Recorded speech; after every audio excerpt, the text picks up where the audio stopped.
Hello Akshay, आपका स्वागत है हमारे शो शून्य से शिखर तक में। सबसे पहले आपको बहुत बहुत शुभकामनाएं। आपने हाल ही में एसएससी सीजीएल के थ्रू सीजीडीए ऑडिटर कन्वर्ट किया है। तो आप बताएं कैसा लग रहा है आपको एसएससी सीजीएल के थ्रू एग्जाम क्लियर करके। धन्यवाद सर, आपने मुझे यहाँ पे बुलाया, इस काबिल समझा यहाँ पे बुलाने के। मैं काफ़ी शुक्रगुजार हूँ आपका। मुझे बहुत ही अच्छा लग रहा है। मतलब मैं एक बहुत ही छोटे शहर से हूँ, तो मतलब मेरे मम्मी पापा की दिली इच्छा थी कि मैं एक गवर्नमेंट जॉब लूँ। तो मुझे काफ़ी अच्छा लग रहा है यहाँ पे आके और साथ में गवर्नमेंट एग्जाम निकाल के सर। अच्छा, कुछ और बताएं अपने बारे में, आपकी जर्नी के बारे में। कैसी रही आपकी जर्नी, आपने प्रिपरेशन कैसे स्टार्ट किया?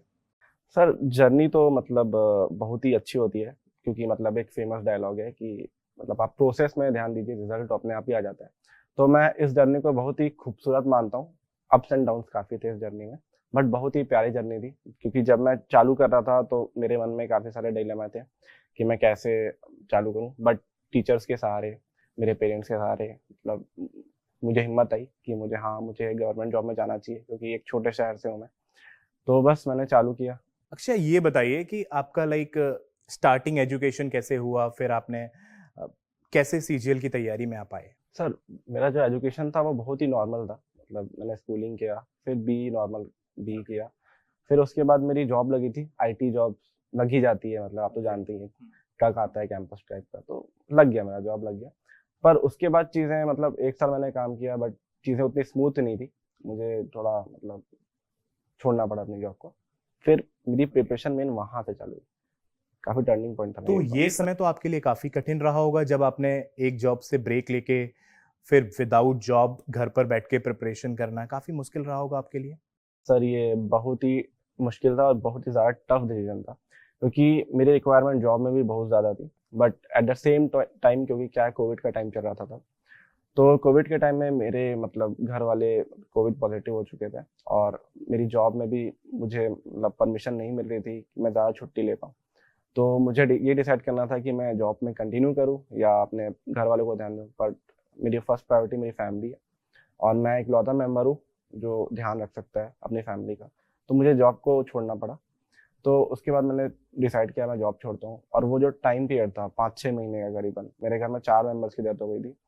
काफ़ी काफ़ी ज़्यादा मतलब वो पेनफुल था और बहुत ही ज़्यादा मतलब कठिन था मेरे लिए। और उस टाइम आप प्रिपरेशन कर रहे हो तो थोड़ा कहीं ना कहीं आप मतलब वो प्रिपरेशन ऐसा हो नहीं पाता है। तो उसी टाइम में मैंने अपनी तैयारी भी चालू किया था। तो काफ़ी टफ था। तो जैसा कि आप बता रहे हैं, आई थिंक ये आपका पहला अटेम्प्ट था। हाँ, ये मेरा पहला अटेम्प्ट है। ओके, तो इतनी सारी मुश्किलों के बावजूद आपने फर्स्ट अटेम्प्ट में ही एग्जाम क्लियर किया। कैसे मोटिवेट रखा या फिर आपने क्या रिसोर्सेज का यूज किया, थोड़ा बताना चाहेंगे? हाँ डेफिनेटली। जो मोटिवेशन है वो तो सर मतलब मैं यही कहना चाहूँगा कि आपके पेरेंट्स होते हैं, आपके टीचर्स होते हैं।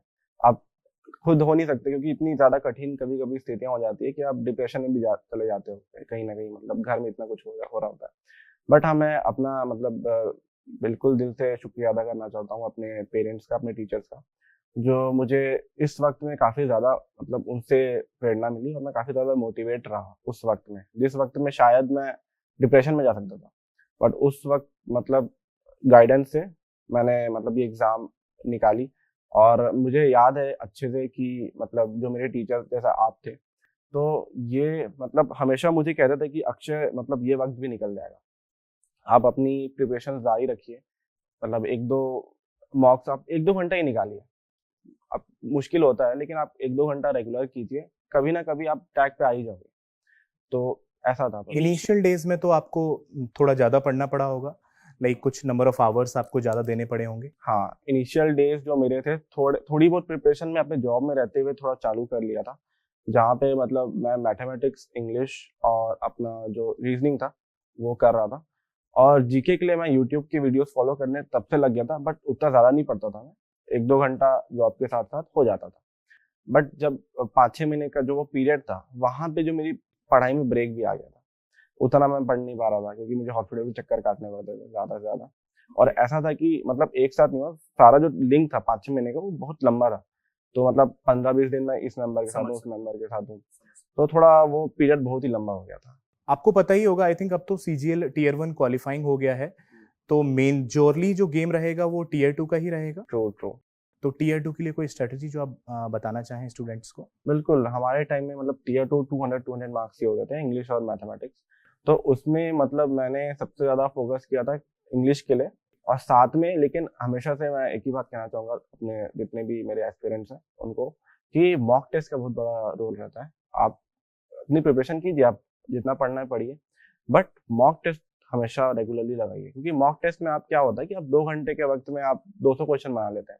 उतना अगर आप सिर्फ पढ़ रहे हो तो उतने क्वेश्चंस आप बना नहीं पाओगे। मॉक टेस्ट में आपको एक एडवांटेज तो मिलता ही है, साथ में वो जो कम टाइम में ज़्यादा आउटपुट वाली चीज़ जो होती है, मैं हमेशा मतलब कहता हूँ कि ये ज़रूरी नहीं है कि आपको 8 घंटे पढ़ने हैं, बट आप अगर 2 घंटा पढ़ रहे हैं तो उसमें इतना पढ़िए कि आप 4-5 घंटे कवर कर ले रहे हो। तो मतलब आउटपुट को मैक्सिमाइज़ कीजिए और इनपुट मिनिमम हो लेकिन आउटपुट मैक्सिमम होना चाहिए। आपके अकॉर्डिंग अक्षय प्रिपरेशन में डूज़ एंड डोंट्स क्या होने चाहिए? जो प्रिपरेशन होती है मतलब मैं सबसे पहली बात तो ये कहना चाहूँगा कि आपको कंसिस्टेंसी रखनी बहुत ज़्यादा ज़रूरी है। Very good. पहली चीज़ तो मतलब सभी बच्चों को ये फॉलो करनी चाहिए और सेकंड है कि आप रेगुलरली मॉक्स दीजिए। मतलब मॉक्स देना बहुत इंपॉर्टेंट है, लोग इसको इग्नोर कर देते हैं, बट एक्चुअली जब मैं बैठा था टियर 2 में, हमारे टाइम में सीजीएल मेंस का मैथ्स का पेपर अच्छा आया था। ओके। उसमें मतलब अगर आप 160 के ऊपर भी ला रहे हैं तो एक बहुत अच्छा स्कोर था क्योंकि उस टाइम कैलकुलेशन के ऊपर टीसीएस जो पैटर्न था वो कैलकुलेशन ओरिएंटेड ज़्यादा था। तो अगर आप सिर्फ क्वेश्चन लगा ले रहे हैं, मतलब 2 घंटे में आप होते हैं, आप 30 क्वेश्चन लगाएं, 40 क्वेश्चन लगाएं, आराम से भी लगा सकते हैं। बट जब आप मॉक्स देते हैं तो आपको 2 घंटे में 100 क्वेश्चन लगाने होते हैं, तो आपका जो माइंड है फिर वो उसी डायरेक्शन में वर्क करने लग जाता है। तो इसलिए मैं यही कहूँगा कि आपको मॉक्स तो रेगुलरली देना है और ये पढ़ना है। और क्या नहीं करना चाहिए डोंट्स के हिसाब से, तो मैं यही कहूँगा कि मतलब अपनी तैयारी को कभी ब्रेक ना कीजिए और मतलब क्योंकि अगर आप ब्रेक कर दोगे तो फिर कोई मतलब वो नहीं रह जाता, क्योंकि आपको फिर अगेन चालू करना पड़ता है चीज़ों को। और जीके को भी उतना लाइटली ना लीजिए क्योंकि ये मेरी गलती थी जो मैंने जीके में उतना ज़्यादा ध्यान नहीं दिया, जिसके कारण मेरे टीयर में स्कोर थोड़ा कम रह गया।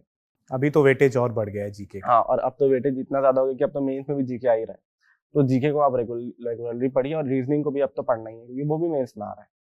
तो ये सब चीज़ों का ध्यान रखना चाहिए सभी बच्चों को। अक्षय, मैथ्स का एसएससी सीजीएल में एक बहुत बड़ा रोल है। मैंने आपकी ग्रोथ भी देखी है। आप स्टार्टिंग में जब सेशंस अटेंड करते थे और उसके बाद जो आपकी ग्रोथ हुई कंटिन्यूअस सेशंस के बाद, उसके बारे में थोड़ा बताइए कि कैसे वो इम्प्रूवमेंट आया?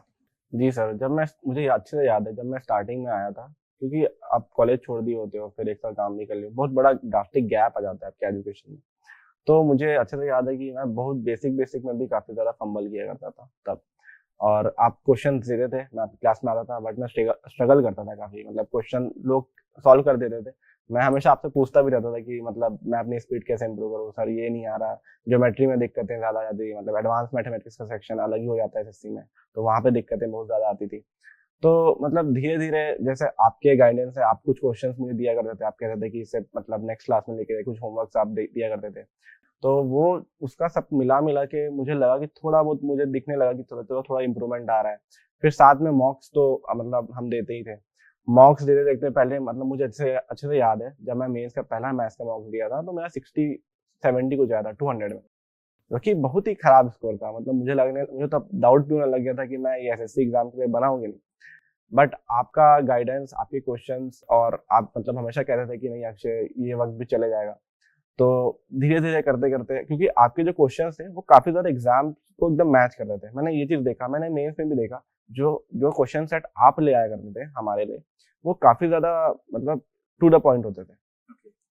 तो उसको प्रैक्टिस करके मतलब मैंने ये मतलब देखा एग्जाम में कि क्वेश्चंस का जो लेवल है, क्वेश्चंस का मतलब जो आ रहे हैं क्वेश्चंस, वो आप जैसा दे रहे हैं वैसे ही क्वेश्चंस आ रहे हैं।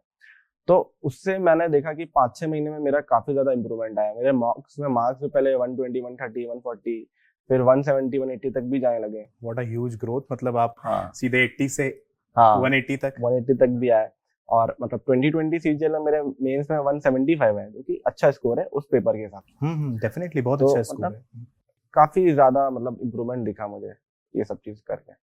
अक्षय, आप मुझे ये बताइए कि लाइक जो ऑनलाइन एजुकेशन है, ये इस समय किस तरह से बच्चों को एक हेल्प कर रहा है, बिकॉज आप भी भिलाई से हैं और भी हमारे काफ़ी सारे स्टूडेंट्स हैं जो बहुत छोटे शहरों से हैं, जो दिल्ली नहीं आ सकते, ऑफलाइन सेंटर्स विजिट नहीं कर सकते।